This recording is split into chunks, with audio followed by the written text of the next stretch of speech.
You ask Tiger to solve. This deals with linear equations with one unknown.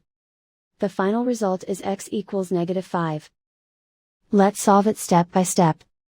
Group all x terms on the left side of the equation. Add 30x to both sides.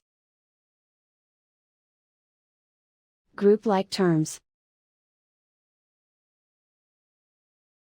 Simplify the arithmetic. Group like terms. Simplify the arithmetic. Group all constants on the right side of the equation. Subtract 250 from both sides. Simplify the arithmetic.